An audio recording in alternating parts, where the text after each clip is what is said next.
Dear students, आज हम वस्त्र विज्ञान एवं परिधान के अंतर्गत बात करेंगे रंगाई तथा छपाई द्वारा वस्त्रों की परिसज्जा। यानी यदि हम देखें तो रंग जो हमारे जीवन का बहुत ही अहम हिस्सा होता है, जो हमारे मनोभावों पर भी बहुत गहरा असर डालता है। कुछ ऐसे रंग होते हैं जो गर्म रंग की श्रेणी में आते हैं और ऐसे रंग होते हैं जो ठंडे रंग की श्रेणी में आते हैं। जैसे यदि हम बात करें तो लाल रंग है, पीला रंग है, नारंगी रंग है। इस तरह के जो रंग होते हैं जिसमें लाल पीले रंग का मिश्रण होता है, ये गर्म रंग होते हैं और ये खुशी है, हर्ष, उल्लास और चित्त प्रसन्नता को दर्शाते हैं। इसके अलावा शुभ कार्यों में भी इनका उपयोग किया जाता है। इसके अलावा यदि हम देखें तो हरा रंग जो है या नीला रंग है, बैंगनी रंग जो है, वो ठंडे रंग की श्रेणी में आते हैं। यानी ये वो रंग है जो हमें ऐसा एहसास देते हैं जैसे ठंडक वाली जो चीज़ है, यानी खुशहाली का, शीतलता का, शांति का और संतोष का प्रभाव हम पर डालते हैं। इसी तरह से यदि हम देखें तो श्वेत रंग जो है यानी सफ़ेद रंग जो होता है, वो पवित्रता का द्योतक होता है। इसके अलावा काले रंग का उपयोग जो है ज़्यादातर केसेस में यदि हम देखें तो मनोवैज्ञानिक रूप से अवसाद वाला व्यक्ति जो होता है, दुखी है या उदासी और विद्रोह की भावना ऐसे रंगों से जुड़ी हुई होती है।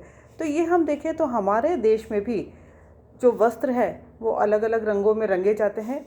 और ये जो रंग है, प्राचीन समय में यदि हम देखें तो बहुत सारे ऐसे रंग अवेलेबल थे जिनसे वस्त्रों को रंगा जाता था, जिसके अंदर से जैसे नील है, मेहंदी है, हरसिंगार है, इनकी पत्तियों का और पलाश के फूलों का से रंग बनाया जाता था, जिनका उपयोग वस्त्रों की छपाई और रंगाई के लिए किया जाता था। और जैसे जैसे विकास होता गया, मानव के द्वारा बहुत सारे रंग निर्मित किए गए, जो कि सिंथेटिक रंगों की या कृत्रिम रंग जिन्हें कहा जा सकता है, उनकी श्रेणी में आने लगे। तो यदि हम देखें तो रंग जो हैं यानी डिफरेंट टाइप्स ऑफ कलर जो हैं, हम उनको दो प्रकार से डिवाइड कर सकते हैं। जैसा कि यहाँ पर दर्शाया गया है, जो रंग हैं वो रंग है जो हमें प्रकृति से डायरेक्ट प्राप्त होते हैं, यानी जो प्राकृतिक रंग कहलाते हैं। और संश्लेषित रंग यानी वो रंग जो मनुष्य के द्वारा निर्मित किए गए हैं, यानी जिनके अंदर रसायन का उपयोग किया गया है, वो रंग सिंथेटिक रंग या सिंथेटिक डाइस कहलाते हैं। तो यहाँ पर हम देखते हैं कि जो प्राकृतिक रंग है, जो प्रकृति के उपलब्ध जितने भी साधन हैं, जैसे हम कह सकते हैं पेड़ पौधे हैं, पत्तियाँ हैं, फूल हैं, फल हैं, कलियाँ हैं, जीव जंतु है, इसके अलावा खनिज है, चींटियाँ हैं इत्यादि से बहुत सारे अलग अलग प्रकार के रंग प्राप्त किए जाते हैं, जिनका उपयोग रंगाई और छपाई में किया जाता है।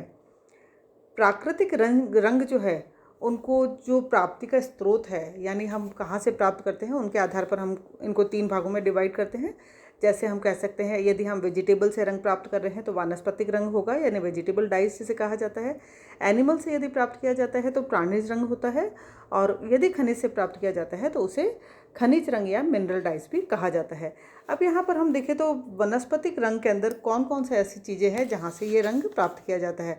तो जैसे कि हम देखते हैं पेड़ पौधों की जो छाल है, तने हैं, टहनियाँ हैं, पत्तियाँ, फूल, पत्ती, कलियाँ आदि जो हैं, इन सब से रंग प्राप्त किए जाते हैं।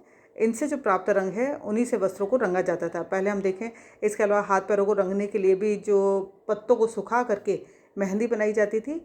और इसके अलावा कई रंगरेज जो है रंग प्राप्ति के लिए प्राकृतिक स्रोत जो हैं, जैसे जामुन है, नेचुरल जो अभी भी आज भी काम में लिए जाते हैं, जिसके अंदर जामुन है, कत्था है, हल्दी, मेहंदी, केसर, पलाश के फूल है, हरसिंगार के फूल आदि का उपयोग आज भी किया जाता है।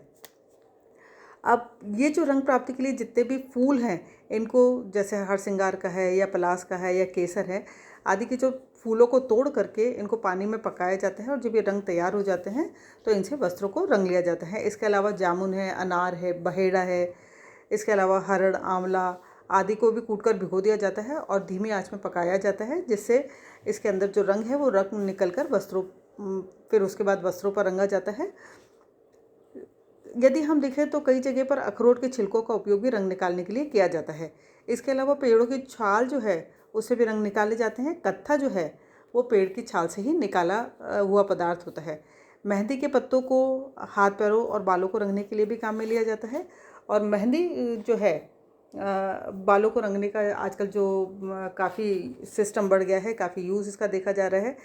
अब जो दूसरे प्रकार के रंग हैं जो एनिमल से प्राप्त किए जाते हैं, उसके अंदर से विशेष प्रकार के जो एनिमल्स हैं, जैसे चींटियां हैं, मछलियां हैं, कीट पतंगे हैं आदि से भी रंग प्राप्त किए जाते हैं। कॉकनिकल नामक कीट जो है उससे डीप रेड कलर यानी गहरा लाल रंग जो है वो प्राप्त किया जाता है। इसके अलावा भूमध्य सागर में मिलने वाली विशेष प्रकार की जो मछली होती है उससे बैंगनी रंग प्राप्त किया जाता है। इसी प्रकार कैक्टस नामक जो कीड़ा है उससे क्रिम्सन रंग यानी क्रिम्सन स्कारलेट नारंगी रंग प्राप्त किया जाता है। और रंग प्राप्त करने के लिए कैक्टस कीड़े को एकत्रित करके उसको वही गर्म पानी में उबालना, उससे विशेष प्रकार का जो तरल निकलता है उस तरल रंग से क्रिसमस है या क्रिम्सन है या नारंगी है या स्कारलेट आदि रंग बनाए जाते हैं। इसके अलावा जो तीसरे प्रकार का जो डाइज होता है यानी जो मिनरल डाइज है यानी खनिज डाइज हैं, ये खनिज धातुओं से प्राप्त होते हैं, इसलिए इन्हें धात्विक या मेटेलिक डाइज भी कहा जाता है। जिसके अंदर से देखा जाए तो हरा है, खाकी है, पीला है, नीला, भूरा रंग ये खनिज पदार्थों से प्राप्त किए जाते हैं। और पोटेशियम डाइक्रोमेट तथा लेड क्रोमेट की जो प्रतिक्रिया से पीले रंग की प्राप्ति होती है। तो यहाँ पर हम देखें तो पोटेशियम डाइक्रोमेट और लेड क्रोमेट जो है पीला रंग प्रदान करता है। इसी तरह से पोटेशियम फेरोसाइनेट जो है वो पर्शियन ब्लू देता है, गलाया जाता है तो पर्शियन ब्लू प्राप्त होता है। इसके अलावा लोह सल्फेट जो है या क्रोमियम सल्फेट मिला करके खाकी में प्राप्त होता है। तो यहाँ पर हम देखें कि विभिन्न प्रकार के जो शेड्स हैं वो अलग अलग मेटल्स को मिला करके और उनकी प्रोसेस करके अलग अलग रंग प्राप्त किए जाते हैं। इसके अलावा जैसे हम कई बार देखते हैं जो जंग लग जाती है तो उससे यानी लोहे से जंग से हमें ब्राउन रंग प्राप्त होता है। इसके अलावा कई बार तांबे के ऊपर देखा है एक ब्लू कलर के अलग से लेयर रंग बन जाता है। तो ये जो रंग है वो विभिन्न प्रतिक्रिया के द्वारा डेवलप होता है। तो यहाँ पर हम देखें अब जितने भी प्राकृतिक रंग है, जैसे कि हमने कहा कि चाहे वो खनिज से प्राप्त होते हैं, चाहे पेड़ पौधों से प्राप्त होते हैं या एनिमल से जो प्राप्त होते हैं, इनको हम दो भागों में विभक्त करते हैं। पहला होता है रंजक और दूसरा होता है डाइज यानी रंजक और दूसरा होता है पिगमेंट यानी डाइज और पिगमेंट। अब ये डाइज और पिगमेंट क्या चीज़ें हैं? ये दोनों चीज़ें अलग होती है। जैसे जो डाइज की हम बात करते हैं तो डाइज वो होते हैं, वो रंग होते हैं जिसमें रंग के कण जो होते हैं बहुत ही सूक्ष्म होते हैं, जो जल में घुलनशील होते हैं। इससे ताप तथा रासायनिक प्रतिक्रिया द्वारा वस्तुओं की रंगाई की जाती है और जिसमें ये जो रंग हैं वो रेशों के अंदर बहुत ही जल्दी मिक्स हो जाते हैं और इस कारण से ये रंग जो वस्त्र की गहराई तक पहुंचकर उन्हें भली भांति से रंग देते हैं। इसके अलावा रेशों के जो प्रकार हैं एवं रंगों के प्रति उनकी सादृश्यता जो है वो डिपेंड करती है, रंगाई विधि हम कौन सी काम में लेते हैं उसके आधार पर डिपेंड करती है।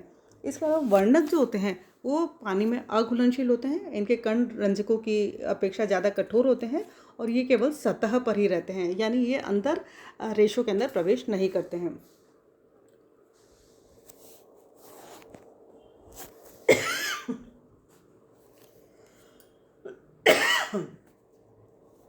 अब हम बात करते हैं रंजक और वर्णक में अंतर क्या होता है। ये जो रंजक होते हैं वो जल में घुलनशील होते हैं जबकि वर्णक जल में अघुलनशील होते हैं। रेशों के भीतर पहुंचकर आत्मसात हो जाते हैं रंजक, और वर्णक जो होते हैं वो रेशों के भीतर नहीं पहुंचते हैं बल्कि रेशों की सतह के ऊपर ही चिपके रहते हैं। तो ये जो रंजक हैं जिनसे आसानी से वस्त्रों को रंगा जा सकता है, जबकि वर्णकों से वस्त्र को रंगने के लिए सटाने वाला यानी कोई फिक्सिंग एजेंट काम में लिया जाता है। ये जो रंग है वो घोलकर रंग को घोलकर इसमें वस्त्रों को रंगा जाता है, जबकि वर्णक को कच्ची सामग्री है, स्पिन रेट है, छिद्रों से गुजारने से पूर्व ही मिश्रित कर दिया जाता है ताकि रंग पक्के हो रहते हैं। जो रंजक होते हैं उनसे चढ़े हुए जो रंग है वो फीके रहते हैं और कच्चे भी हो सकते हैं और अगर इसको ठीक प्रकार से रंगा न गया हो, और जबकि वर्णक जो होते हैं इनसे रंगे हुए वस्त्र पक्के रंग के होते हैं और सरलता से उपयोग भी किए जा सकते हैं। तो यहाँ पर हमने देखा कि जो रंग हैं वो दो प्रकार के होते हैं, एक तो प्राकृतिक रंग होते हैं और संश्लेषित रंग होते हैं। प्राकृतिक के अंदर जैसे हमने बात करी कि जितने भी वनस्पति से प्राप्त हैं या प्राणी से प्राप्त या खनिज से प्राप्त रंग होते हैं, जिसके अंदर विभिन्न प्रकार के जो फूल पत्ते पत्तियों से प्राप्त होता है या मछली से, कीट से। इसके अलावा लोह रंग, क्रोम हरा, क्रोम पीला, ये जो जितने भी रंग है ये प्राकृतिक रंग की श्रेणी में आते हैं। और दूसरा संश्लेषित रंग जो होते हैं जिसके अंदर तीन प्रकार के रंग होते हैं, अम्लीय रंग होता है, क्षारीय रंग और उदासीन रंग होते हैं। ये जो अम्लीय रंग है जिसमें कार्बन युक्त सोडियम तथा कैल्शियम के लवण होते हैं, क्षारीय रंग में कार्बन के नमक होते हैं, और उदासीन जो होता है जिसके अंदर से यानी ये न्यूट्रल है, ये इसके अंदर प्रत्यक्ष है, विकसित रंग है या डेवलप्ड डाइज है, कंदक रंग है और वेट रंग इसके अंतर्गत आते हैं। जबकि क्षारीय रंग जो है रेशमी वस्त्रों एवं सेल्यूलोज रेशों पर निर्मित वस्त्रों पर उपयोग किया जा सकता है। जबकि अम्लीय रंग जो होते हैं केवल ऊनी वस्त्रों पर सबसे बढ़िया रंग इनसे चढ़ता है। तो इस प्रकार हमने देखा कि विभिन्न प्रकार के जो रंग है वो अलग अलग सोर्स के आधार पर उनको हमने डिवाइड किया है। अब नेक्स्ट वाले में हम पढ़ेंगे बंधेज और बाटिक के बारे में।